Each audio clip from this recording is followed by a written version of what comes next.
So, picture this. What if a president could just tell their entire staff, hey, go ahead, break any law you want, I'll just pardon you later?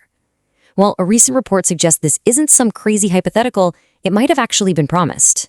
And that raises a massive question about presidential power. Is it a tool for justice, or has it become a get-out-of-jail-free card? Let's get into it.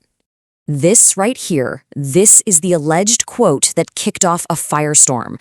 It comes from a Wall Street Journal report claiming former President Trump offered a blanket pardon to his staff. Legal analyst Glenn Kirshner basically summed up the message like this, and he argues it's forcing a huge debate about where the president's power should end. You know, according to Kirshner, a promise like that is way more than just words. It's essentially a green light. He describes it as a full-on invitation to lawlessness, something that could put the president and his entire team completely above the very laws they swore to uphold. And the scale of this alleged offer, it's kind of staggering. We're not talking about just a few key advisors here. The report says anyone within 200 feet of the Oval Office. I mean, that could cover hundreds of officials. The implication is pretty profound.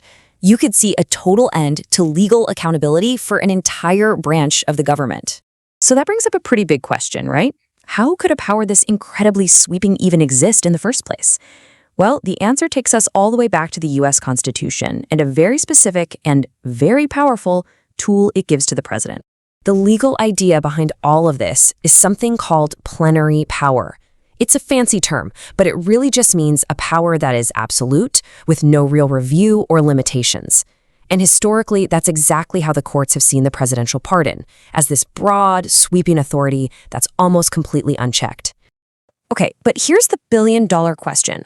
Does plenary truly mean absolute in every single situation? I mean, what if a president pardons a co-conspirator in a crime that they planned together? The legal analysis we're looking at says that's not just corrupt, it's a totally untested and frankly obscene use of this power. So if this power seems almost limitless, are there any brakes on it at all?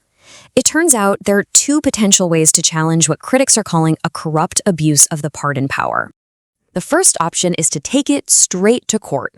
You'd go to a federal court and argue that a pardon that was used to cover up a criminal conspiracy just isn't valid.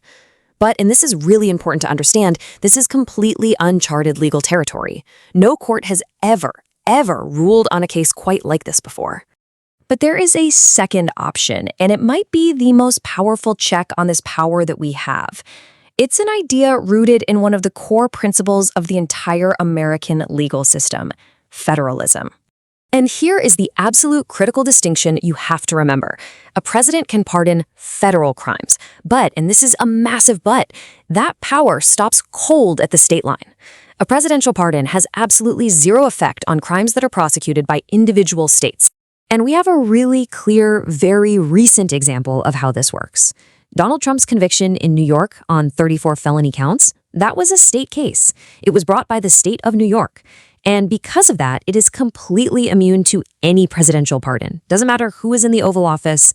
So why is this state-level power such a huge deal? Well, the analyst Glenn Kirshner uses this really great analogy. If you're illegally dodging your federal taxes, you're almost certainly dodging your state taxes too. The point is, a lot of federal crimes have a twin crime at the state level, and that creates a really powerful workaround to the whole presidential pardon issue. All this talk about workarounds and states' rights really begs a much bigger question.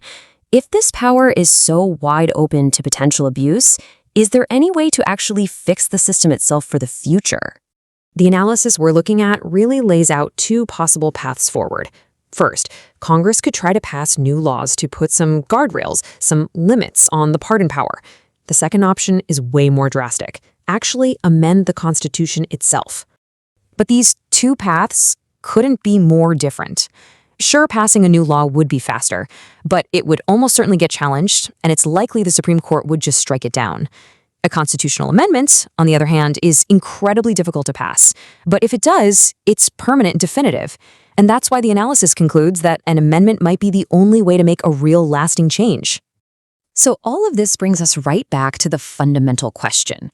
Is the pardon power a crucial tool for mercy, a final safeguard for justice when the system gets it wrong? Or is it a constitutional loophole, a potential blank check for corruption at the very highest levels of power? That is the massive debate this whole controversy has forced us all to have.